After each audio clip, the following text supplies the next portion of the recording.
Magandang umaga po sa lahat. Ako po si John Maynes, one of the elders dito sa Crossroads. Ulitin ko po yung announcement kanina na mag-resume na po yung ating kids ministry next week po. So, mommy and daddy, same time, same place, the other side ng room, Murjan room po tayo. And to all the members po, we have a growing numbers ng kids. So we need po ng more volunteers, especially men, para po sa ating ministry. Take the opportunity po to invest sa life ng ating mga little ones, planting ng gospel seed na sa heart nila, and Lord willing, through this ministry po ay they would come to know Christ as their Lord and Savior. Approach po yung ating deacon, si Eji Lorbes and Michelle Maynes po, and join the exciting team po ng ating kids ministry. Let's pray once again. Father, thank you for appointing this day for us to be here. Father, tulungan mo po kami, Panginoon, as we open your word, nawang yung salita would edify your people, would transform us more in the image of Christ. In His name we pray. Amen. Sa edad po natin ngayon, alam ko po, marami tayong, pag binabalikan natin, marami tayong na-miss na opportunities. Marami tayong mga wrong decisions sa ating buhay. Hindi po ba? Now, kung meron ka pong, magkakaroon ka ng opportunity or ng power na baguhin yung mga ibang events mo, bumalik ka sa past, baguhin mo yung ibang events ng buhay mo, ano po yung mga nasa list nyo? Titignan nyo kung saan ko ba na-spend yung mga years ng buhay ko. Alam niyo po ba na mayroong study na ginawa sa UK? Ang average lifespan po daw ng tao ay 80. Actually, 79.5. Pero renound up ko na po ng 80. And sa study na yon, binreakdown nila yung 80 years na yon, saan na-spend ng tao ang kanyang years. Ang bawat araw ng kanyang buhay. Meron po akong, 80 years. Katumbas po niya na 29,037 days. Alam niyo po ba ang isa sa malaking ginugol natin sa ating buhay is ang pagtulog. 26 years in combination tulog. So 80 minus 26 po ilan? 54. So 54 years na lang tayong active. Tulog tayo 26 years. And then meron pa na, ito, interesting. Laughing and crying. 8 months. More than a day tayo umiiyak. Meron sa atin siguro dito, talagang 2 days na umiiyak. Naubos na ang luha ko. And working, 16 years.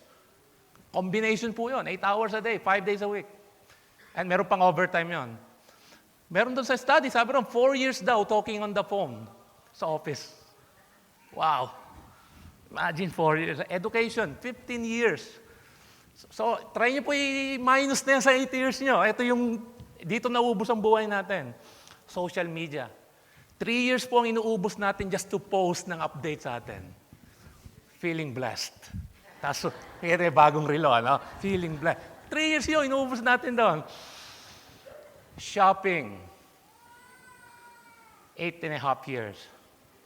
Ito, interesting. Toilet. 1 year and 1 month tayo sa lifespan natin. 1 year and 1 month tayo nakaupo sa toilet. Eating. Maaaring magkaiba tayo rito. 6 years daw, may kilala ako, talagang half of his life kumakain, wala na. Watching TV. Baguhin na natin. Watching sa internet, watching ng entertainment. 9 years. Marami pa po yan. Pagka kinumpute nyo po, parang kulang 80 years, ano? Kung babalikan ko, tatanggalin ko na itong mga to. Wala na akong feeling blessed. 3 years pala inuubos ko ron. And meron din po mga study sa iba't ibang bansa kung ano yung common na ginagawa nila during their lifetime. Andiyan po yung sa chart na yan. Those activities consumed ang lifetime ng tao. Now, binabalikan natin, kailangan palang maging ako sa oras ko. So again, kung magkakaroon ka po ng power na bumalik sa past, how would you spend your time? Huwag na pong sagutin. Sa isip nyo na lang. Isa siguro po yan sa power na gusto natin magkaroon. Magkaroon tayo ng power to change or control yung events. To control ang time sa life natin. I remember meron po akong, nung bago pa lang ako dito sa UA, meron akong colleague noon. He spent 15 years as an OFW.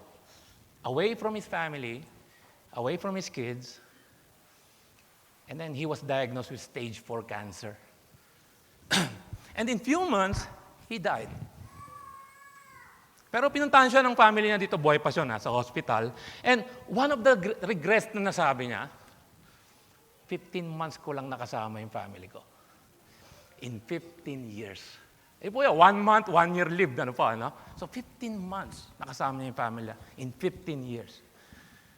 So nandun yung kung maibabalik ko lang ang panahon. Many popular, successful, and prominent people na namatay, isa sa mga last words nila ay, if maibabalik ko lang ang panahon, I would spend more time sa loved ones, sa family. I would spend my time sa more productive, more fruitful, more time to enjoy ang life than spending time building ang ating empire, ang ating career, ang ating status. Yan po ang most na nasasabi ng mga malapit ng or namatay na. Ano po ang purpose ng buhay niyo? Right now, what do you think is goal niyo o purpose niyo sa buhay? In 10 years, meron na akong 5 condo sa Pinas. Papaupahan ko. Passive income. That's good. Hindi po evil yun. Pero that's not the ultimate purpose. Do you think na you're in control sa bawat events ng buhay mo? Do you think na you can schedule ang bawat season ng life mo? Well, yan po yung makikita natin today sa ating passage. Buksan niyo po yung Bible niyo sa Ecclesiastes chapter 3, 1 to 15. Ang book po ng Ecclesiastes ay traditionally believed na sinulat po ni Solomon. Ito ay part ng wisdom literature. Bibigyan tayo ng wisdom how to live wisely in the midst ng uncertainty, meaninglessness ng buhay. Ang book po na ito is about sa journey ni Kohelet. Kohelet po yun yung translated in English, the preacher, mababasa nyo sa English Bible nyo, or the teacher sa NIV, or si Solomon. Si Solomon, ito po yung journey niya as he worked to pursue yung meaning ng life. Hinahanap niya yung meaning ng life. Yung word po na Kohelet ay Ecclesiastes sa Greek translation po ng Old Testament. So, Ecclesiastes, which is, ito nakuha yung title ng book. Ang buong book po ng Ecclesiastes revolves around sa pag-pursue ng meaning ng life. Sa question na, what do people gain from all their labors at which they toil under the sun? Yun po yung mga common na phrase na mababasa niyo sa Book of Ecclesiastes. Under the sun. Under the sun or under heaven. Ito po ay repeated term na ginamit. Simply means life sa mundo na to. Sa creation na to, lahat ng nangyayari dito. And also one of the repeated and important words sa book na ito ay ang word na Hebel. Hebel, repeated po to 36 times, translated in English as meaningless, vanity. Ibig sabihin po ng word na to is meron tong idea na vapor. The same word na ginamit ni James sa James 4. Life is a vapor. Life is a mist. Today you're here, tomorrow you're gone. Parang yun po yung idea nun. Fleeting. Vapor, mist.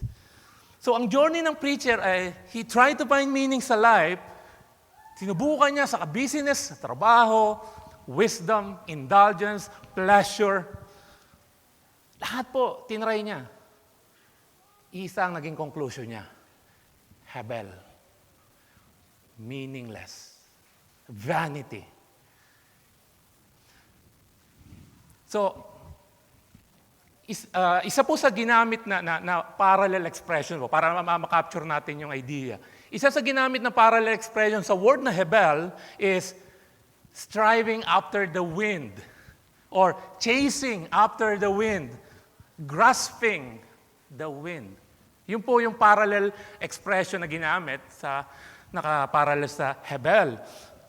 So, hindi po sinasabi ni Solomon or ng preacher ni Kohelet na walang meaning ang buhay. Hindi po yun yung ibig sabihin ng Hebel, na walang meaning ang buhay. Merong meaning ang buhay. Ang sinasabi ni Kohelet, ni Solomon, when he tried to seek ang meaning ng buhay under the sun, within the creation, outside God, he simply cannot grasp it. Yung po sinasabi niya, it's like grasping the wind. Try niyo po, grasp the wind. Yun po yung tsura na sabi ni Solomon. I'm trying that. Hindi ko makita, hindi ko makuha, hindi ko maintindihan ang purpose, ang meaning ng buhay. Yan po yung idea ni Solomon sa observation niya. So, that's what frustrates si preacher, si Solomon, na trying to find meaning sa life sa mundo na ito under the sun, ay parang hangin. Para sa preacher, isa pa sa sinabi niya, isa pa sa problema niya is death. Death is an equalizer sa lahat ng tao. Yun ang sinabi ni Solomon. That will come to all, sabi niya. Whatever na na-accomplish mo sa buhay mo will not profit or anything. No gain. No profit. Lahat tayong mamatay. Same. Fool and wise. Poor and rich. Tao, animal. Sabi ni Kohelet, pare-pareho lang ang destinasyon. Death. So para saan ang buhay? Para saan pa lahat ng tinatrabaho natin o pinupurso natin kung lahat tayo ay doon din pupunta?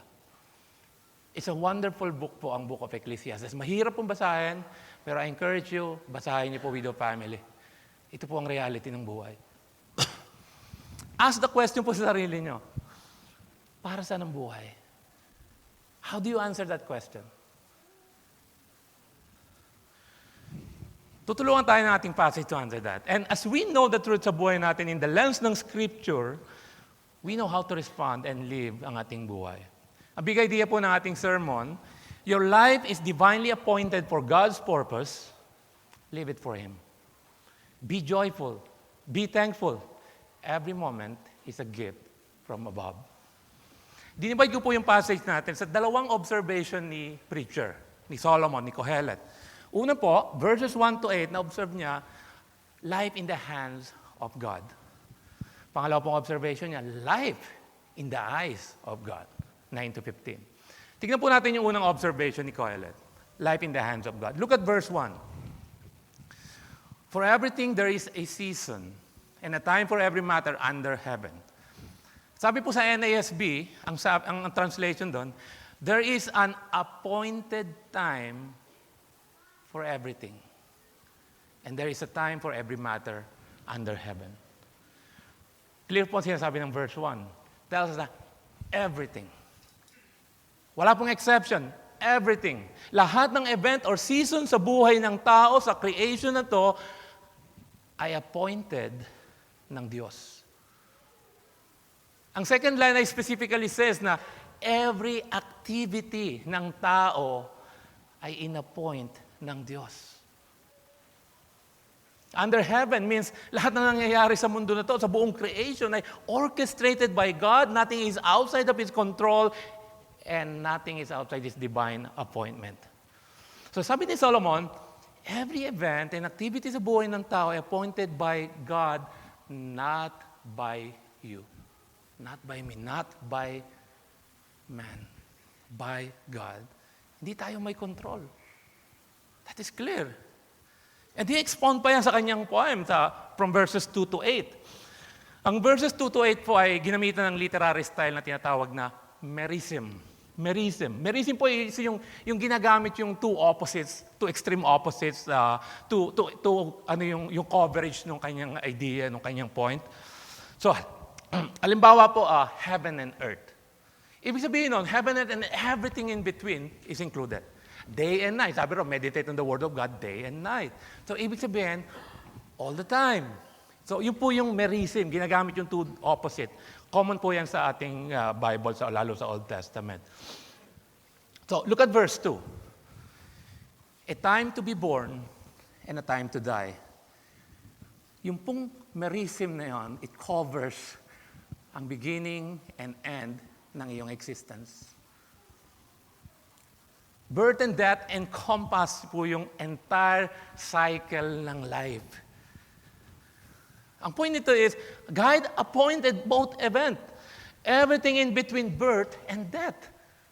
Yun po yung ng merism natin. No, wala po ni isa sa atin na pinili na kung kailan tayo lalabas sa mundo na to. Wala ni isa sa atin na pinili o tayo ang pipili na kung kailan tayo aalis sa mundo na to. God appointed the exact time ng iyong birth, ng iyong death. Yan po sinasabi ng ating passage. And look sa second part ng verse 2. Even merong appointed time sa existence ng plant. Agricultural term. Pamilyar ang mga Israelites sa mga agricultural term. They know ang season, when to plant and when to harvest. Because God appoints the season. Maari din yung term na ginamit dito ay about raising up nations and destroying nations. Dahil ginamit din po yung mga words na yan, planting and uprooting, sa Jeremiah 1 verse 10, ginamit ng Diyos yan. Ni-raise up niya ang nation, ni-destroy another nation. Kaya, link pa rin to sa verse 3. Ang sabi sa verse 3, reference pa rin to sa life. A time to kill and a time to heal. Ang killing dito probably is ang legal capital punishment ng Israel sa time na yan. Ang healing ay about preservation naman ng life.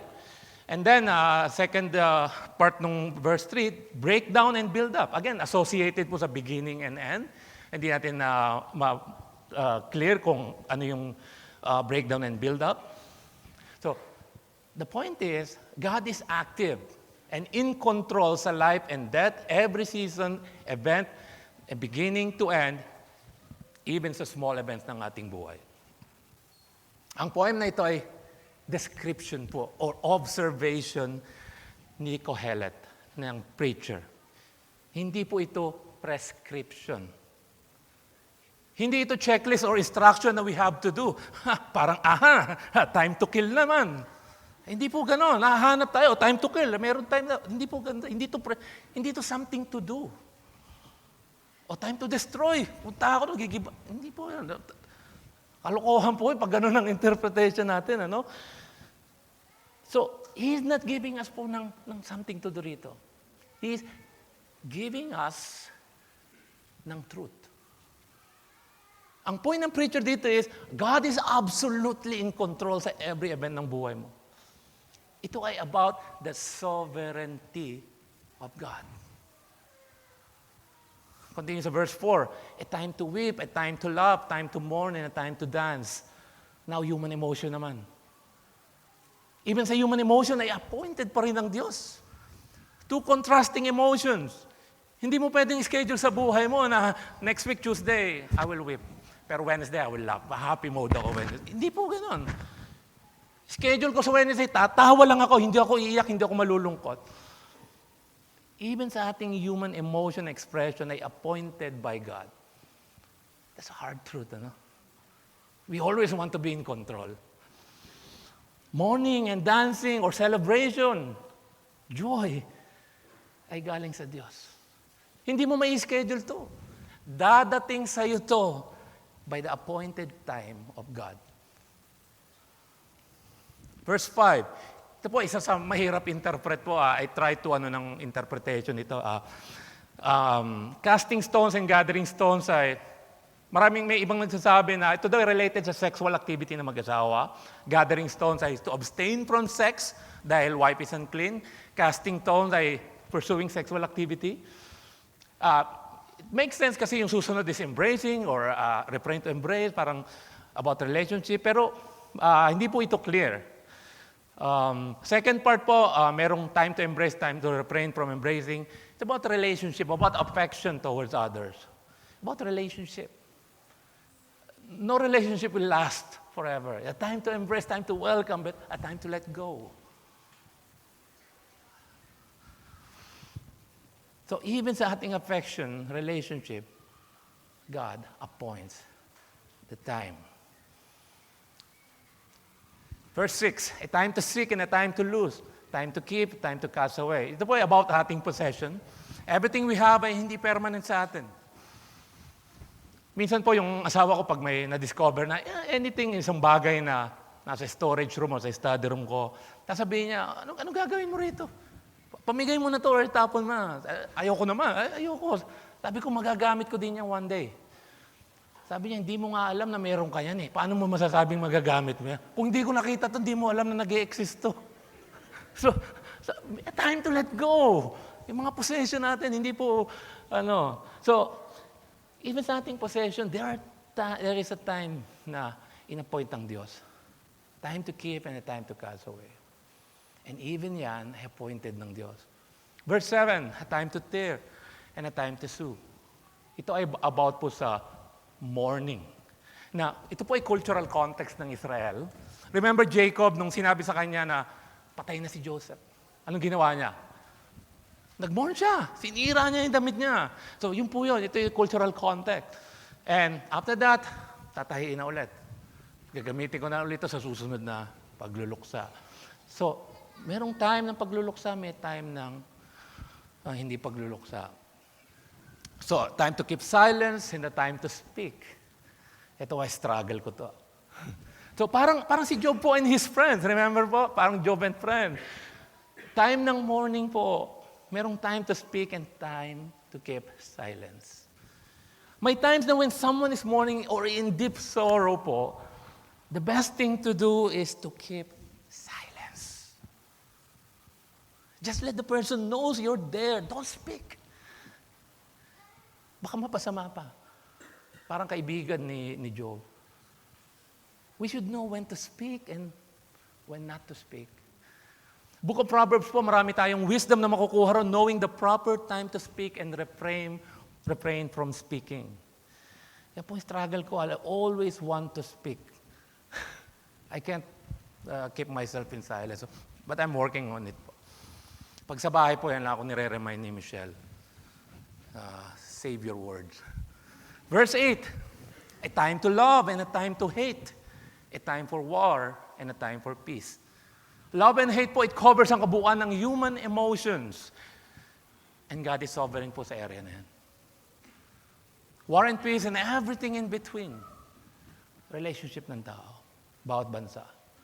God is in control. Ito pong 14 na prayers na po ito, from verse 2 to 8, can be interpreted ng iba't ibang kahulugan. Casting stone, di po talaga natin na alam to. Walang clear na interpretation to. We can debate kung ano talaga ibig sabihin. Pero it doesn't matter. Ano man ang meaning, ang point ng preacher dito is clear. From birth to death and everything in between sa buhay ng tao, even sa mga small details, human emotion, relationship, daily work, ay appointed by God. Yun po yung message. Appointed by every second of your life ay in-appoint ng Diyos. Ang passage na ito po ay isa sa ito ang pinaka-popular na passage sa buong book of Ecclesiastes. Marami po nagko-quote nito. Pero many misunderstood. Hindi ito a good saying to comfort ang isang tao. Hindi ito, huwag ka na mag-alala. Gulong ay parang buhay. Minsan masaya, merong time maging malungkot. Kung malungkot ka ngayon, darating yung time, sasaya ka rin. Hindi po ito para dun sa ganung Iniwan ka man ni Ramon o ni Maria, may darating pang iba, si Junjun. So, hindi po yung gano'n. Ang point dito is, you are not in control. Darating sa'yo to by the appointed time of God. Ang point is clear from verse 1. There is an appointed time for everything. Sino ang nag-appoint? Ang Diyos. Ang point is, life is out of your control. Life is in the hands of God. It's about the sovereignty of God. Meron tayong assumption na we can control ang event ng ating buhay.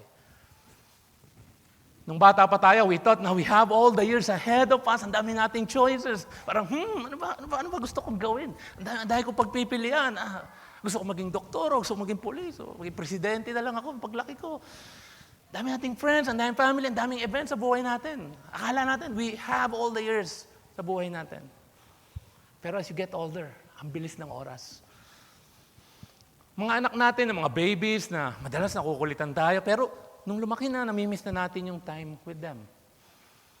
And just a matter of time, they will leave you and build their own lives. Time to let go. Yung loved ones natin, na parang kailan lang ay kasama natin. Yung mother, yung father nyo, kapatid nyo, lolo, lola, anak nyo. I know some of you lost loved ones recently.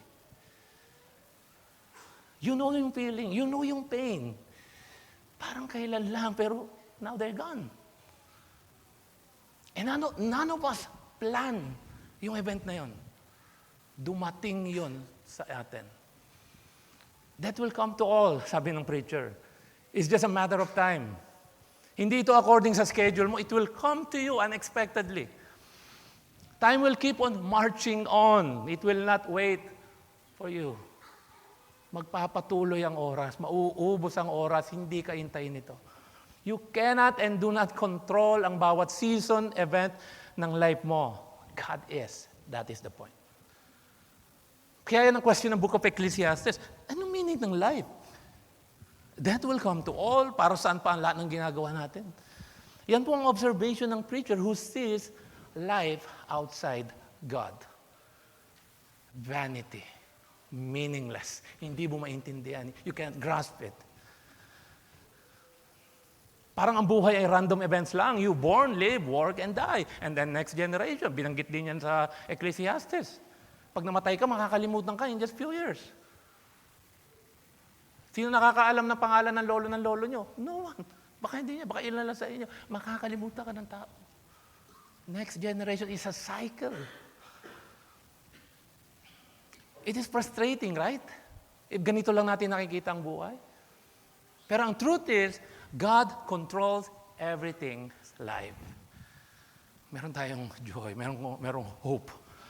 So, minsan, when we look around, pag nakinig tayo ng news, maraming evil things, senseless killings, parang question natin, nasaan ang Diyos sa mga oras na to?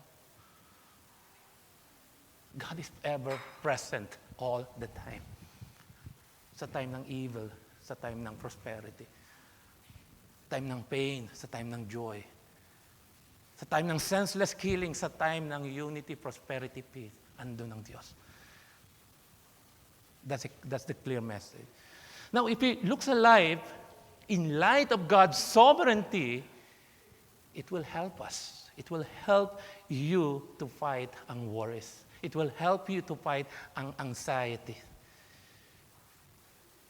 It's a comfort for all believers. It's a comfort if you look sa life in light of God's sovereignty. Now, tingnan natin yung second observation ng preacher. Point 2. I-approach natin life in the eyes of God. Kasi pag tinignan natin sa sarili, hindi natin ma-figure out, ano? Ano ba ang plan? Ano ba ang purpose? Ano ba ang appropriate response sa ginagawa ng Diyos? Verse 9 to 15. Verse 9, it echoes po yung question ng Book of Ecclesiastes and echoes ang universal cry ng tao. Ang tanong is, ano ang gain or ano ang purpose ng mga labor natin sa buhay na to? If life is all there is. Yun yung question ng Ecclesiastes. Kung ito lang ang buhay, magle-labor ka, mamamatay ka, makakalimutan ka na ng tao, next generation, the same cycle of life, para saan pa ang buhay? That's how he looked sa life outside God. Now, look at verse 9. Let's look in the eyes, life in the eyes of God. So, ano ang gain? Yun ang tanong. Ano ang gain? Anong mapapala natin dito? Verse 10, sabi ng preacher, iba na nakikita niya, differently na. Ito ay task given by God. Galing sa Diyos to. Ang pursuit niya sa buhay and labor ay galing sa Diyos. Look at verse 11. He has made everything beautiful in its time.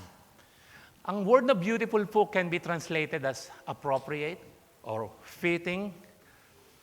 It means ang lahat ng events ay in-appoint ng Diyos appropriately, fitting sa time and place ng buhay mo. Hindi nagkamali ang Diyos. That's one translation po ng word na beautiful. Ang point dito is, God is the one who calls the shot. He knows what He's doing. Walang miscalculation or misjudgment sa lahat ng ginawa ng Diyos. It fits perfectly and purposefully sa buhay mo ang lahat ng event na to. Kasama ito sa eternal plan or bigger picture ng plan ng Diyos. Lahat ay perfectly happen according sa plan and design ng Diyos. Ano pa ang ginawa ng Diyos? Look at verse 11. He put eternity in our hearts. You know why we can't find ng satisfaction sa buhay na to? Ba't di natin maintindihan? Lagi na lang, we want something more. We want more. Hindi natin makuha yung contentment na yon. Just like sa pursuit ng preacher, he can't find the meaning, satisfaction sa buhay na to. He tried everything. Wealth, pleasure, possession, business, wisdom. Pero still, he can't find it. No satisfaction. Ito ay dahil inside of you, inside of me, inside sa puso natin, sa inner being natin, we know na we are meant to seek more than this world can offer. Deep inside of you, deep inside of us, we know that there is more beyond sa life na to. There is way, way more than to live in this cycle of life. Kaya meron tayong question, saan ba pupunta itong buhay na to? Ulit-ulit talaga, gising sa umaga, papasok, pagod, uuwi, matutulog. Bigger picture, ganun din ang buhay. Ipapanganak, mabubuhay, mamamatay. Merong bigger picture to. That's why we ask the question. We know deep inside of us na meron tayong origin and meron tayong destiny. That is the eternal God. Alam nyo ba, even yung mga unbelievers, even atheists, on their deathbed, ang common fear ng tao sa last minute ng life nila is the uncertainty after death. Uncertainty. Deep inside sa lahat ng puso, inner being ng tao, is screaming inside of us, telling us na there is something beyond this life. There's something beyond. Because verse 11 says, God put that in your heart. We have that longing. We have that question. God made us to want to know what is there beyond sa life na to. Last week po, yung preaching topic natin, conscience. Ang word na conscience, con means with. Science, knowledge. With knowledge. We have that knowledge that God puts in your heart. You can deny it. You can suppress it. You can harden your heart. But you can never nullify or ano yung truth na yun. It's always there. Earthly pleasures, material things is not designed and can never satisfy us. Hindi po yun ang design ng Diyos. Everything comes from the hand of God, pero not meant to satisfy you sa buhay na to. You will always look for something more. Ang gagawin niya ay, yung lahat ng meron tayo ngayon, ang point nito is to frustrate us. To cause us to look for more. No contentment. Kasi we were meant for eternal things. Only God can provide. Sabi nga ni Augustine, a famous popular na saying niya, you have made us for yourself, O Lord, and our hearts are restless until they rest in you. That is a bigger plan ng Diyos. Hindi natin nakikita. All the events ng life, everything sa creation ay meant to point us to God, to seek Him. So God appointed everything sa life natin. Lahat ng ginagawa natin sa buhay ay given by God. Pero not everything ay meant to satisfy us. So God put that desire sa heart mo to seek for answer ng ultimate satisfaction. But here is the problem. Ito po yung problema. Verse 11 again. God Himself. Hindi niya inallow na maintindihan mo, malaman mo ang details ng kanyang ways, ng kanyang plans. Look at last part ng verse 11. Sabi doon, so that, ginawa niya yon, so that tao, cannot find out what God has done from the beginning to the end. Wow! It reminds us ng ating creatureliness. We are finite. We are limited. This verse put us in our place. We are not God. Yan ang temptation ni Satan kay Adam and Eve. You will be like God. Then boom, it's a lie. It brings disasters to all humanity and creation. That's why ang creation ay nag-groan. When we approach God po, ang proper way and first step is to acknowledge yung distinction natin between the Creator and the creation. We are not like Him. To acknowledge that God is God and we are not. Yan ang first step when we approach God. Yan ang buhay ng tao after ng sin, after ng fall. After ng Garden of Eden, life outside of God is frustrating dahil God meant it to frustrate us. Romans 8:22. Instead of becoming autonomous and like God, naging miserable ang creation. Naging miserable ang buhay ng tao. So, sa ating limitation in understanding sa plan and purpose ng Diyos, how do we approach ang buhay? Look at verse 12 to 13. How do you respond sa buhay natin as God designed and planned it? Verse 12, be joyful. Be joyful. Accept life as a gift from God. Ito po ay privilege. Ang buhay ay privilege na binigay ng Diyos. God doesn't owe you. Doesn't owe you anything. He gave us life. He sustains us. Everything we have comes from the hand of God. Be joyful dahil buhay ka. Dahil gumising ka ngayon. Dahil nag-exist tayo. Dahil sinusustain tayo ng Diyos ang bawat hininga natin galing sa Diyos. Be joyful. Life is not a random, meaningless event. In every season, in your pain and sorrow, in your joy, abundance, acknowledge God. Be joyful and thankful. That's the appropriate response. Ano pa? Verse 12 again. Do good. Sabi doon. Even if life is difficult, do good. What do you mean good? Not according to your own definition ng good. Good in a sense that honors God, just like what Jesus said in Matthew 5, verse 16. Sabi ron, let your light shine before others so that they may see your good works. Para saan? To give glory to your Father who is in heaven. Be joyful. Hindi ko po sinasabi na maging denial ng sorrow, ng pain, parang isuppress natin yung natural emotion natin. No. I'm not saying that po. Natural emotion natin yung nalulungkot. Ang sinasabi ko, be joyful na even na nag-go through tayo sa challenges ng buhay, meron tayong inahawakan na hope. Meron tayong big theology. Meron tayong big God na alam natin who holds the hands of time. Be joyful. Yung tipong may malubhakang karamdaman, you cry. But you don't stay sa sorrow. Kasi you know na merong greater plan ng Diyos. Lahat ng ito ay appointed by the sovereign God. Kaya merong smile and joy sa heart mo, inside of you na nakikita ng tao sa paligid mo. Baka iba, akala, baliw ka na, no? Tataka sila, bakit ang taas ng spirit? Yung confidence mo. Naalala ko tuloy si Ate Joby, one of our members. She's been in hospital for a long time. Hindi po, napakatagal na niya sa hospital. Fighting for life. Pero ang mga naririnig ko na she's still a good witness for Christ. Good witness. Meron pa rin siyang joy, meron siyang smile. You have that joy and peace that surpasses all understanding. Hindi natin makikita yun sa mundo na to. Because that is from God. Verse 13, ang appropriate response is to be grateful sa Diyos. Enjoy ang life that God has given us. Enjoy the things that we have. Huwag po tayong mag-murmur, mag-grumble.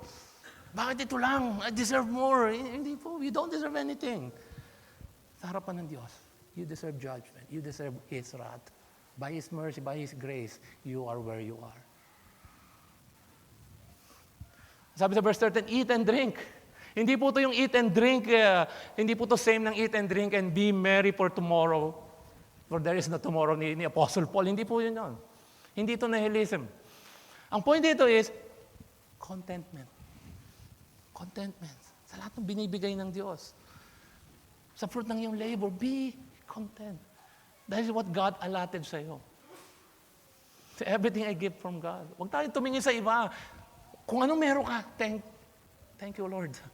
Dahil binigyan mo ako. Contentment. How is your contentment these days? Remember na what you have right now and where you are right now is better than what you deserve.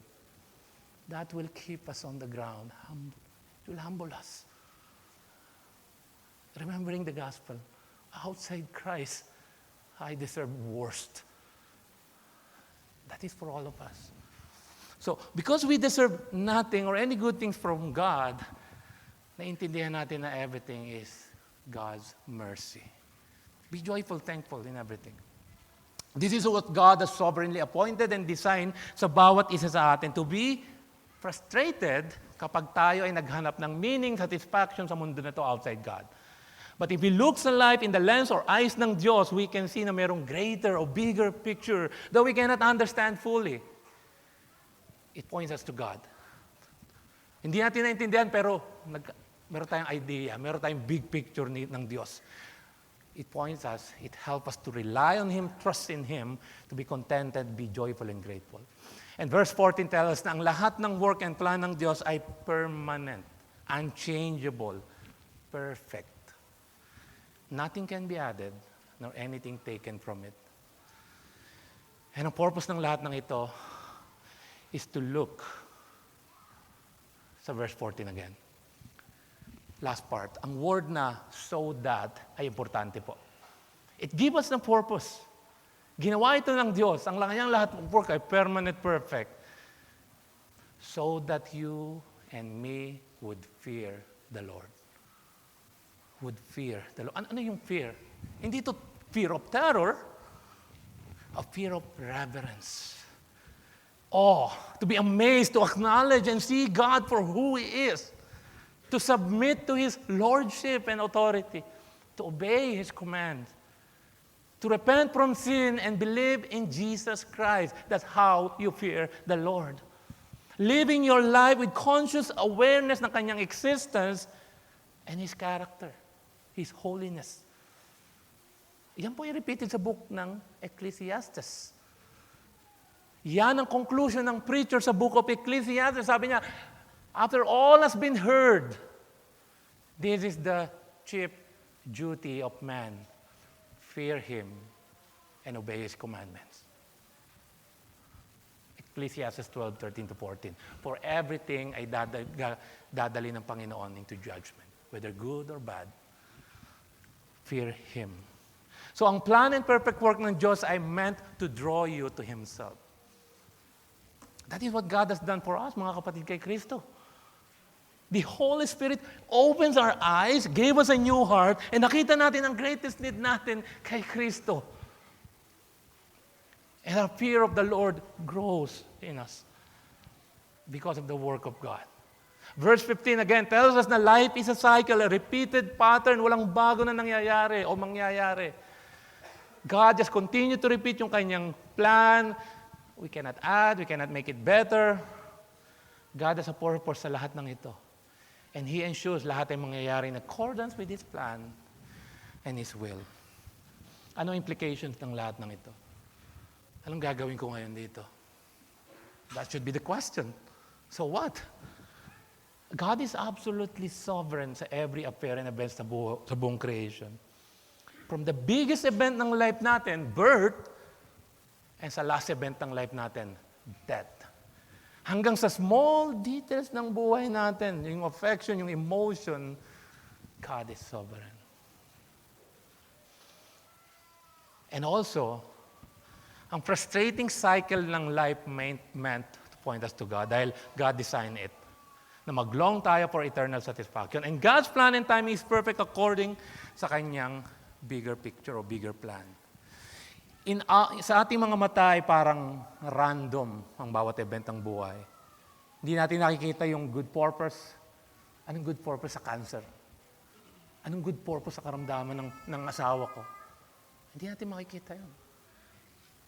I remember sabi ni John Piper, you see 3 things sa ginagawa ng Diyos, pero God is working 10,000 things sa life mo na hindi mo nakikita.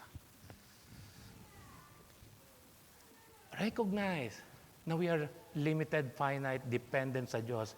Humble ourselves. Siya ay Diyos, ikaw ay hindi. Hindi mo maiintindihan ng Diyos fully. Live every day, life with submission, with contentment, with joy and gratitude. As we live sa time na ito, let's put yung perspective ng eternity. Life outside time. Darating ang panahon, darating one day, hindi na tayo bound sa slavery ng time, sa vanity ng cycle ng life. Look forward po sa ating eternal hope. Those of us na kay Kristo, that's exactly what awaits us. That is the grand plan of God. We can echo si Apostle Paul sa Romans 8:28 dahil we know that for those who love God, all things work together for good for those who are called according to His purpose. Amazing promise. Amazing truth. For those who are in Christ, mga kapatid, you are blessed. Meron kang understanding and confidence ng eternity. One day, darating yung time na yan. Jesus Christ redeems us sa meaninglessness, vanity ng buhay because of sin. Jesus Christ, the Creator ng heaven and earth who sits above time and creation, enters His own creation. Subjected Himself sa vanity ng time. He experienced na kung ano yung experience natin. He entered yung sinful and meaningless world na mundo so that He could redeem you and me and free us do sa condition na to. In order to do that, He must suffer. He must suffer yung consequence and punishment ng sin and rebellion and curse ng sin. Galatians 3:13, Christ redeemed us from the curse ng law by becoming a curse for us. Can you imagine that? The Creator of everything become like us to redeem us. Pumasok sa creation, sa time. With His death and resurrection, na-reverse ang curse ng sin, that is defeated. Isa sa kinakatakutan ni preacher, death is no more. We can say with Paul, death, where is your sting? Wala na. Wala nang hold sa atin ng death as a Christian. Jesus restored every Christian to what God has designed for His people for all eternity. This is what Christ has done. And one day we will be perfectly conformed sa image ni Christ. That is the ultimate goal, glorification. And ang buong creation ay mare-restored. Wala nang meaninglessness and vanity sa mundo. No more time for this and time for that. Wala na po yun. No more time to die. No more time for mourning. Sabi sa Book of Revelation, promise doon, there will be no more pain. No more tears. No more sin. Yan ang grand plan ng Diyos in the gospel of Jesus Christ. This is what you receive and awaits sa bawat tunay na Kristiyano. That is no longer the last word sa buhay natin, mga Kristiyano. I encourage you, sa life na to, in the coming days, months, years, there will be a time to cry, a time to mourn, a time to weep, a time of trouble, a time of hardship, a time of pain. But take heart. God meant it for your good. Hindi mo man naiintindihan, trust Him. No tears will be wasted.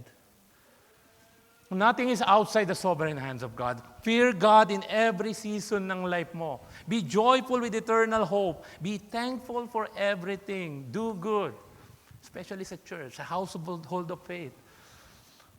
Mga kapatid, believing sa sovereignty ng Diyos is one thing. Na saying, God is sovereign, that's one thing. But living your life daily in light of this truth is another thing.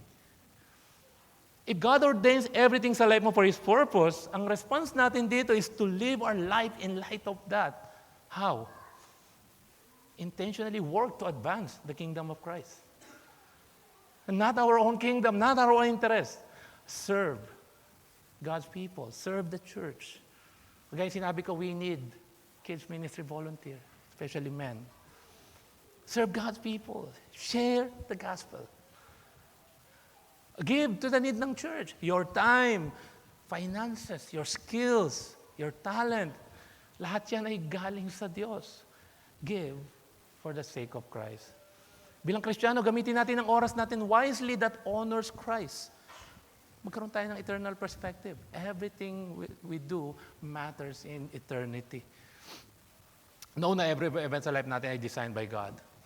Sabi ni Jerry Bridges, ang bawat araw ay mahalaga dahil ito ay ordained by God. If we are bored sa buhay, something is wrong sa concept natin sa Diyos and His involvement sa ating daily life. Even yung mga araw na sobrang boring at matamlay ay ordained ng Diyos at design ito to glorify Him. Hindi lang natin i-glorify ang Diyos sa happy moments natin, sa happy days, even sa bad days, boring days. This is ordained by God. Ngayong umaga na to, if wala kang relasyon kay Kristo, please consider mo yung offer ng Panginoon sa'yo. God is telling you now, He made you to want to seek Him and find eternal rest sa Kanya. Hindi career or riches or status ng buhay ang ultimate purpose ng buhay mo. All these things will pass away. Mga kabataan, you think you have all the years sa life mo, saka ko na isipin si Kristo. All things will fade. Your strength, your youth, your beauty, your family, lahat ng meron ka na, you both will fade away. You will face God one day. If you harden your heart, you will remain restless. Hear the word of Christ. Sabi ni Christ, Matthew 11:28, come to me and I will give you rest. Rest for your soul. If you continue to reject ang gospel, remember na time is not on your hand. Clock is ticking. There will be a day you will face that. Paano ko nasigurado yan? Because God appoints that. Hebrew 9:27, God appointed sa lahat ng tao to die once. And He appointed also after that, you will face judgment. Hebrew 9:27. God's plan is permanent. Sinabi ng passage natin. You cannot change it. Ang time na meron ka ngayon ay binigay ng Diyos sa'yo as a preparation to meet Him one day. And you can never stand before God without Christ. Haharap at harap ka sa Diyos whether you go there or Jesus return. Everything is appointed in God's timing. Acts 17. God has fixed a day on which He will judge the world in righteousness by a man whom He has appointed, Jesus Christ. Friends, today you can be saved. Today can be the day ng iyong salvation. Turn away from your sinful life na wala kang pagkilala sa Diyos, na wala kang pakialam sa Diyos. Akala mo ikaw ang Diyos ng buhay mo, ikaw ang may control ng lahat. Turn away from that kind of life. Even na you are religious, lagi ka nandito, lagi regular ka sa church, if wala kang Kristo, wala kang tunay na relationship kay Kristo, it's meaningless. No profit, no gain. A waste of time. Run to Christ, trust His works, come to Him. In humility, repentance, and faith, He will accept you. He will transform you. He will save you. You can find meaning and purpose ng life right now. Believe the gospel of Jesus Christ. Let's pray. Oh, Father, thank you sa umaga na to. It's a passage that you appointed for us. Father, thank you dahil kay Kristo ang aming buhay can be lived with joy, with purpose, with meaning. Nawa maging reality sa amin ang truth na ito sa mga araw na darating sa bawat paglakad namin sa buhay na to. To live our lives trusting your sovereign plan and providential care sa amin. To be joyful and thankful sa iyo. Dalangin din namin aming friends na nandito ngayon na walang relasyon kay Kristo. Nawa ang longing and discontentment sa kanilang puso ay umigting and makita nila ang kanilang need for you to find hope in Jesus Christ. In His name we pray. Amen.